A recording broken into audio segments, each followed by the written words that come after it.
who was supposed to run later today, was scratched out of that race. And Tootie just beat Diamonds and Aces by, half a length in that race. And then you look over to my third pick, Peak Factor, who was 4-1 in that morning line. Peak Factor ran, 13 behind Tootie when they faced each other. So I like Diamonds and Aces because of that. I think this horse could run decent here today.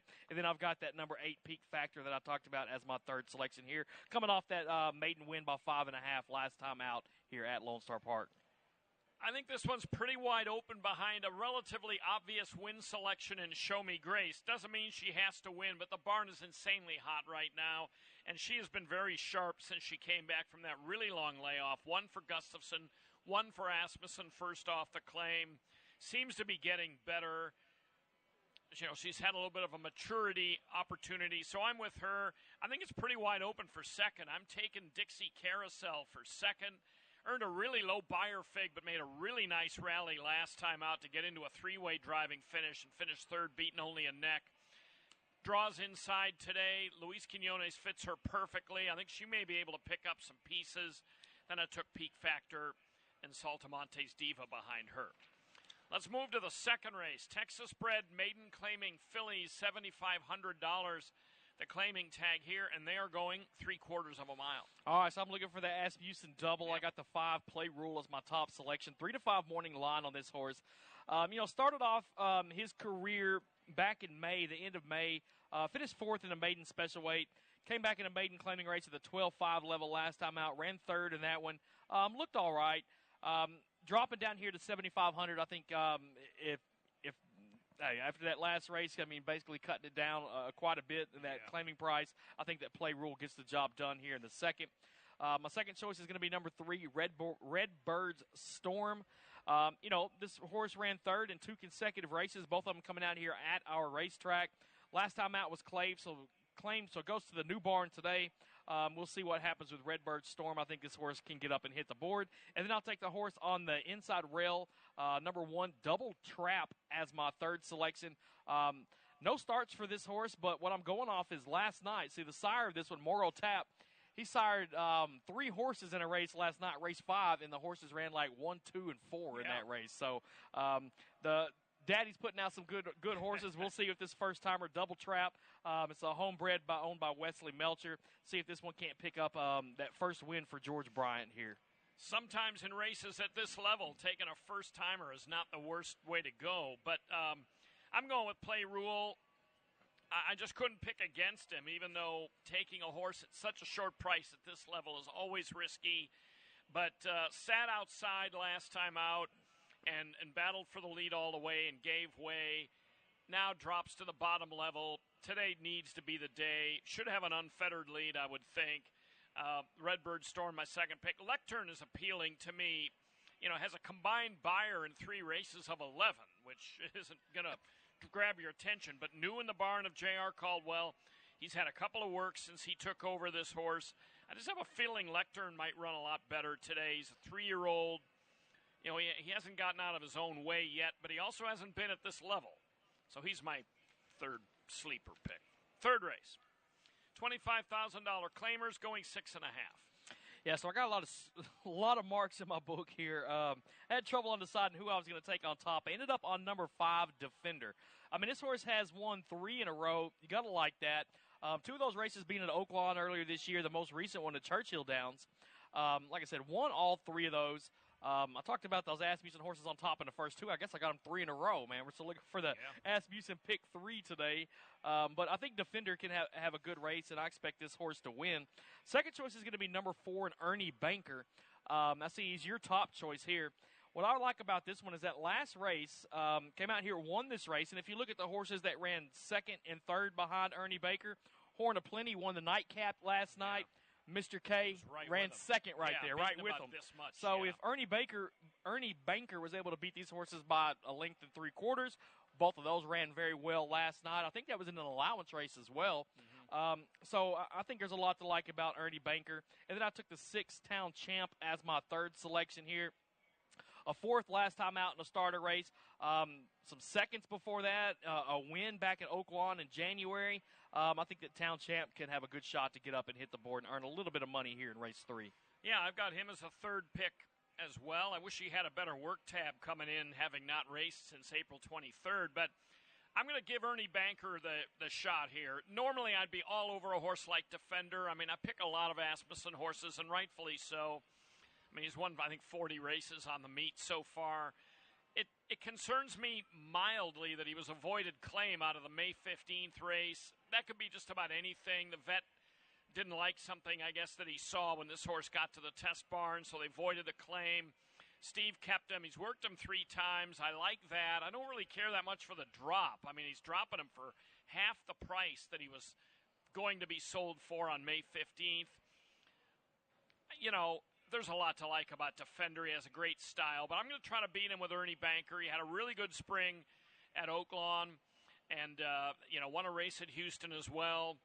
And he was a little bit of a disappointment here in a super tough field on May 6th, but came right back and redeemed himself in that spot that you mentioned the other day. So I'm going to take Ernie and see if he can crank out another win. On to the 4th. Scratch the filly out of here. This takes a lot of speed out of this race. Scratch number 3, Texas Thunder. Thought it was kind of an interesting spot for her to be in this race in the first place, but she was certainly fast and had a chance to lead all the way in this little 5/8 sprint for Texas breds. But now she's out. That leaves a field of 8. Yeah, so I'm looking, I thought that Texas Thunder, like you said, I mean, this horse, those fractions this horse was at in all those races are super quick, right? Yeah, very fast. But now that she's not there, we got a couple other ways to look at it. There are some horses in here that still have some speed, like number 9, Mucho Bling. I mean, this horse is going to be out in front. Some of these other ones as well. But I settled on number 5, Bling's Bellwether. Not my usual pick here. I usually don't like horses coming off a layoff, right? At least one this long. Last time this horse, exactly a year ago today, Bling's Bellwether ran out here on this track. And you know what? This gelding won that race, too, won it by a head. So what I liked about this one is this horse shows a tendency to close, right? So really with Texas Thunder in there, I thought this horse was going to get some pace to run at and was going to come and catch them all. But even without with Texas Thunder in there, I still think there's something for this horse to run at. After that year-long layoff, I'm going to take Bling's Bellwether here in race number 4. Second choice, I'll go with the number 1, Running Jesse. This horse looks fairly consistent. I mean, this horse gets up there, hits the board quite a bit. Half of his lifetime starts. This horse has won 2 races, has a couple thirds as well. So this horse can definitely get up there and do it. And Dallas King doesn't have too many starts this year. I'm looking at 21 right here in the book, but the ones that he does start generally have a pretty good shot. Doesn't have the wins and so forth, but has 8 second places this year from those 21 starts. So, some noses go the other way, and he picks up some more wins. But I'll take Running Jesse as my second choice. And then number 8, Moro America, is going to be my third selection. This horse did pick up a win 2 starts back, a third last time out, and seeing morning line odds of 20-1. Putting those two things together, it's worth a little bit of a wager if you ask me. This race really definitely looks like one where you could fish for some prices, because when Rick Lee puts a horse at 3-1 on the line, as he did with Texas Thunder, the scratch filly, she was the lukewarm favorite. Rick doesn't give just a horse 3-1 on the line like some places do just because he's not sure who the favorite is. If a horse deserves to be a much shorter price, he is on our line. This means this is a wide open race. So I think there's a lot of contention in here, but I went with Running Jesse. He had a good try against non-winners of 3. Open company, that's a substantial change, going from competitive against opens back into Texas bred non-3s today. That was a pretty good effort last time. Dallas Keene obviously really likes this horse. He had him last fall. Broberg claimed him, and then Dallas Keene claimed him right back. And with a couple of clunkers thrown in, he's been pretty consistent. I think he might be on an upswing, so I'm going to take him over Warriors Haven, who's my second pick for Ronnie Cravens, and then Bling's Bellwether, who is also Rick Lee's best long shot of the day as well. So I'm curious to see how much he gets bet. You liked him. Rick likes him. We'll see who Dave Appleton picks. I like him third, so he may wind up being right there vying for the favorites role too, and a little bit of a surprise. On to the 5th.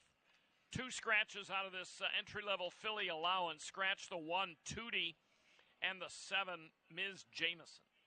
All right, so through 5 races, I'm on another Steve Asmussen horse here. The number 3, Canada's Customs. This horse has run some very good races. If you look, this horse has only finished off the board 3 times in 11 starts, 2 of those being turf races.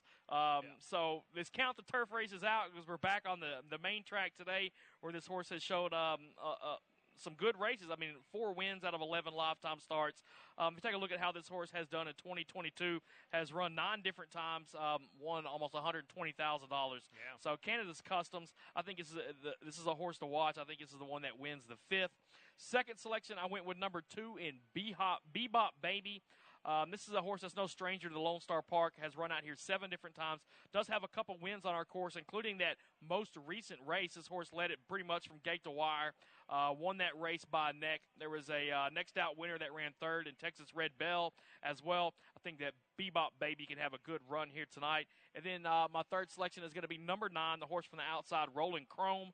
A second last time out, just missed by half a length on our course out here in Allowance Company. I'm going to have to add a little bit of distance on. This horse has run the 6.5 one time, ran a second in that one, but I think that Rolling Chrome gets up and takes a minor award here tonight.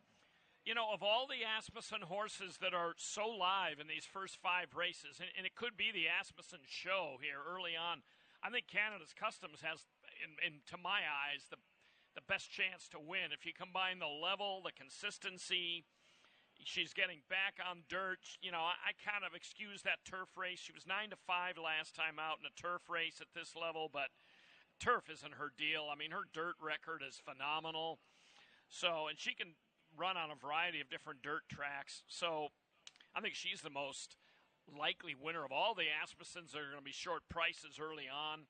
Bebop Baby, obviously, going very well for a barn. Now she's new for Doopy, but the Doopy barn's been very hot all meet. Dutch Treat, the 8's going to be my 3rd pick. I love horses that the horsemen like. She's been claimed 6 times since mid-October. She's been through some of the biggest barns in this region, been through Broberg's barn a couple of times. Asmussen had her, Diodoro had her, and this is first time off the claim for Broberg. Back on dirt, back sprinting, which maybe isn't her thing necessarily. Well, I guess it is. She won sprinting at Oaklawn, so yeah, it is her thing. Dutch Treat will be my 3rd pick. Now, I'm fascinated by this 6th race. Half mile, I love this race because I like, as you do, things that are a little different. 4 furlong turf race for 2-year-old fillies. So we got maiden fillies, turfers, and they're sprinting. I don't recall too many 2-year-old turf sprints in my now 7 seasons working here. So this is great. I love this. There hasn't been too many, but I'm going to take number 10, Mo Bonita. I didn't realize this, but another Asmussen horse. So through 6 races, I've got 5 of his horses on top, so I'm hoping for a big day for Steve. So does Rick. I have 4 of the 6, and I'm an Asmussen homer, unabashedly. I'm actually trying to beat Defender, so watch Defender be the one that wins. Yeah, right, at all of them. But I don't know, he's been so hot, he could reel off a whole bunch. But Mo Bonita, so first 2 races at Churchill Downs, some pretty big races up there for those maiden special weights. I mean, this horse got out there and led the race, or was up there toward the front, and both of them. Gets the Lasix for the first time today, gets the turf for the first time today. I like that combination. Only question mark is, coming out of the 10 hole in that 4 furlongs, yeah, with showing some speed, though, early in those races. Hopefully, Mo Bonita can get out, make a nice bolt for the rail, I guess, and the inside rail anyway, not the outside one. Yeah. But get in there. I think Stuart Elliott will have this filly in a nice spot, and I think that she wins it. Second choice is going to be number 3 in Stella G. 1 race over the track for this horse. That was on our dirt track, going to the turf, of course, here today. I think that Austin Gustafson, he definitely could win some races. I mean, he's had 11 wins so far this year. He's got a couple in today that I think have a shot. This one being Stella G. I think this horse can get up there. I think it's a nice post position. This one is drawn toward the inside, the 3 hole, and having that 1 race under her belt, I think, is going to help out a lot. Third selection, I went with the firster. That is number 8, Salt and Lime. Robertino Diodoro, he definitely can send out some horses to hit the board. I think this could be one right there. This one's by Too Much Bling. We see a lot of Too Much Bling horses in this region, of course, and a lot of them run very well on their first time out. This one right here, Salt and Lime, could be one of those. Yeah, I've got a couple breeding notes about her, but as far as Mo Bonita goes, I mean, this is the kind of race Asmussen's been winning all meet. I mean, he's had a couple of other Churchill shippers in here that didn't visually run that well at Churchill, but boy, they got here and they flourished. This horse has lots of speed, hasn't had any staying power, but she only has to go 4 furlongs. They obviously felt she had quality. They spent $200,000 for her. She gets Lasix. That's significant. I do think Stewart will be able to find a good place for her, even though, 4 furlongs from the 10 hole is a little bit scarier than outside 5 furlongs, like our normal turf sprint distance. But, I like Mo Bonita a lot in here, and I think she'll be a pretty short price. Salt and Lime is a half-sister to Tango Mis Papeles. Right, that was a big winner, big time stakes winner last year, right? He won twice, yeah, including a stake here. And then he went up to Prairie Meadows, and I think he finished 3rd and hasn't run since. But Tango Mis Papeles was brilliant last year, and she's a half to him and also a half to a horse that took a while to break his maiden, Coleman Creek. But Coleman Creek just last week broke his or her maiden on the turf here sprinting. So Salt and Lime could be really, really fast. She's my second pick. And Glitz and Glamour for Broberg and Eckleberry. Eckleberry hustled her out of the gate last time, and she was up in the race, but right about the 5/16 just got overhauled and then backed out of it like big time.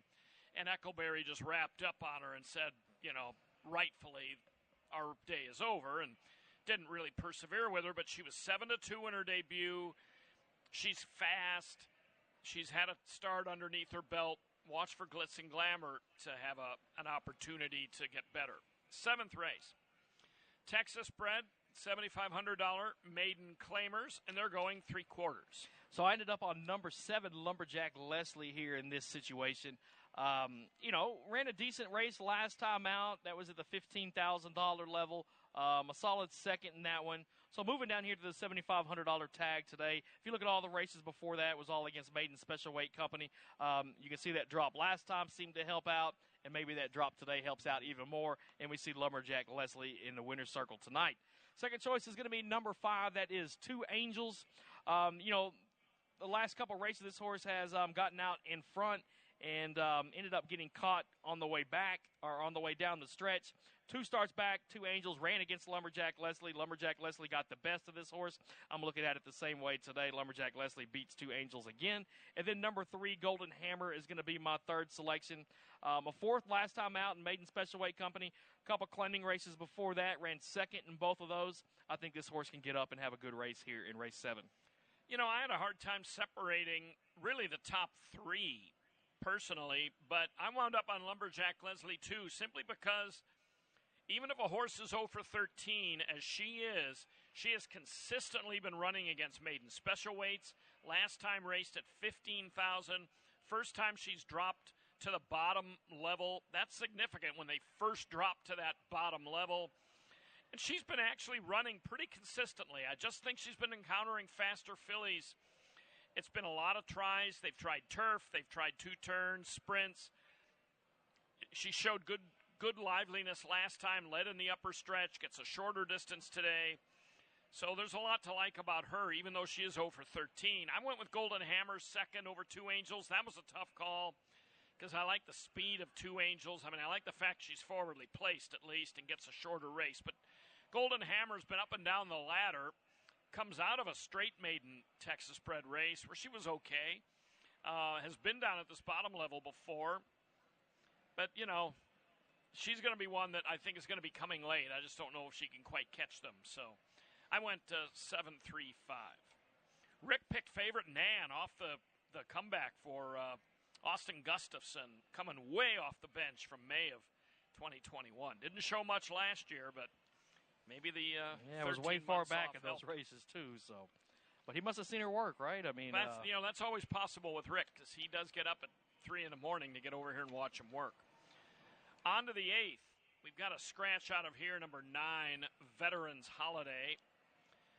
This is quite a grab bag. 1 mile, non-winners of 2 claimers. Yeah, I thought there was a lot of different ways that you could go here in this one. I ended up on number 4 in Genomic.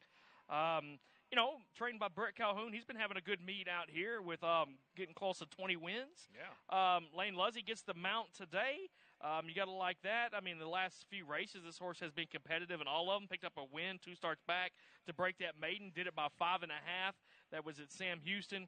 Followed that race back up at the $15,000 tag right here at Lone Star Park in the 7 furlong race. Ran a good third, and that one was able to close well from well off the pace in that one. I think number 4 can have a good shot. I went with the outside, number 10, as my second choice here. That is Cost Average. I'm going to kind of draw a line through that last race. This horse was well beaten in that one, but before that, I mean, this horse was a money-making machine, pretty much dating back to, Zia Park last October. So since then, I mean, the horse has been beaten by a nose a couple times, a neck one time, picked up a win in between those up at Remington Park. I think that Cost Average is going to look good here in race number 8. And then I took the 6th Best Time as my third selection here. I mean, this horse was a winner 2 starts back. Broke that maiden, came out here and ran at the $25,000 level last time. Ran 4th in that one. Getting a little bit of class relief here. We'll see what happens to Best Time. Yeah, the way I look at this, I kind of think Best Time, if they all run their best races, I actually kind of like Best Time. I think he might be the best if they all run to form. But I went with Genomic as well. I really loved that last race. And when Luzzy and Calhoun team up, they don't team up all the time, but when they do, it's usually a pretty potent combination. This horse seems to like a mile. Last time he ran a mile, which was down at Sam Houston, he performed very well. And I don't think he's going to be the favorite, as indicated by the line. I'm going to give him a shot over Best Time. And the Oklahoma Heat, Lone Star debut, very consistent. Really like the surface at Will Rogers, and is going pretty well for Joe Offalter. I didn't know what to make of Cost Average. He may win by 5 and make me look foolish, but he has an odd work pattern. He's had some gaps in his work pattern. I like that the blinkers come off because that's a real positive move for Gustafson's stable. This horse has taken a big drop off the layoff. He may very well win, but I couldn't really endorse him, so I didn't know what to do with him. So as Gary West once said, I threw him out. Gary West once said, I didn't know what to do with this horse, so I threw him out. So I like that. I like Westie's attitude. On to the 9th and final.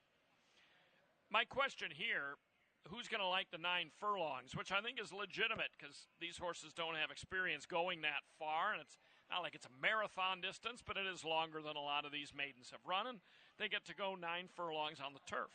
Yeah, so I went with number 7, Cantilate. Yeah, I did too. All right, so this horse right here, I mean, talking about this long race right here, a mile and 1/8, debuted at a mile and 1/16 at the fairgrounds. I mean, a solid second in that one, missing by a neck. Followed that back up at Louisiana Downs, ran 3rd in that one. Moved further down south in the boot, Louisiana, ran 2nd in that one, missing by half a length to a next out winner. Just walked out of the gate. I mean, absolutely walked out of the gate in that June 2nd race at Evangeline. Could not have gotten away much slower and wound up off the pace. So trained by Diodoro, you got to like that. Kristen Torres, I mean, he's been winning some races ever since he had a nice day last week, winning on a camel, ostrich, or a camel, a zebra, and a horse that day. He's been winning some races. We've been seeing his picture of the winner's circle. I think Cantilate has a good shot here in the nightcap.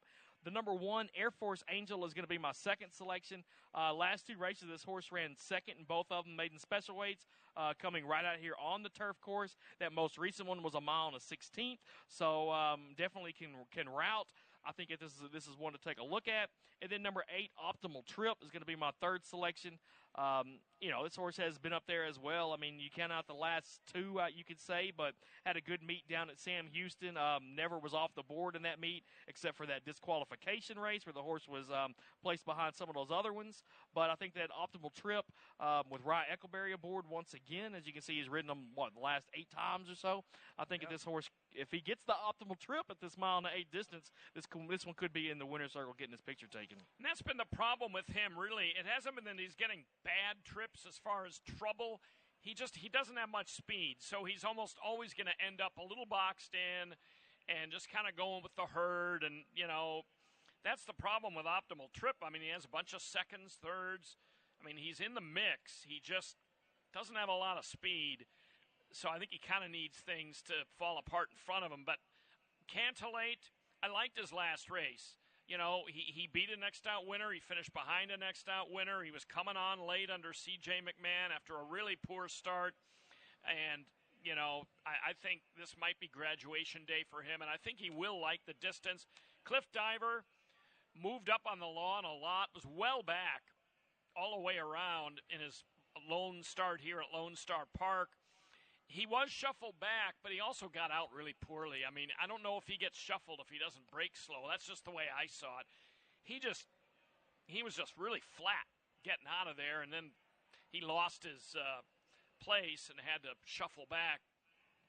If he gets out a little better, and might not even matter going a mile and an eighth, but Cliff Diver is one that I'm a little concerned about. And then Cottonwood is my third pick. Cottonwood's an off-the-pace type guy, and, you know, I thought he showed a little bit of, showed a nice ability to pass horses. He didn't really gain on Brentley much last time. That was a spread-out group at the end, but he passed some horses last time, so he may be the type of plotter that likes to come on. So Cottonwood's my third pick. And then I have Optimal Trip fourth. By the way, Sir Jasper, the 5, is scratched out of that 9th race. Well, that's it for our part today. It's warm, but we have air conditioning and, you know, a chance to get out of the heat, and there's a little breeze. So, and then, of course, family fun activities. We got live music and, of course, fireworks afterward. Yeah, a big day to celebrate Independence Day out here as we do every year on July 4th at Lone Star Park. It's going to be a fun one. I'm looking forward to these 9 races. All right. Well, thanks for joining us, and enjoy your 4th of July. Have a happy and safe 4th out here at Lone Star Park or wherever you may be, and good luck with your wagers.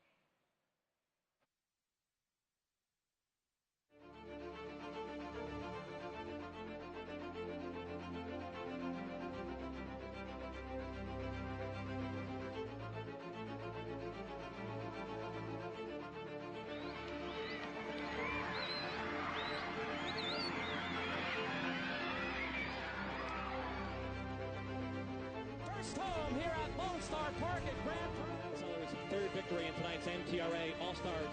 Coming down to the finish, Singletary to catch, Antonius Pius veers. By Jerry Bailey and Kieran Fallon.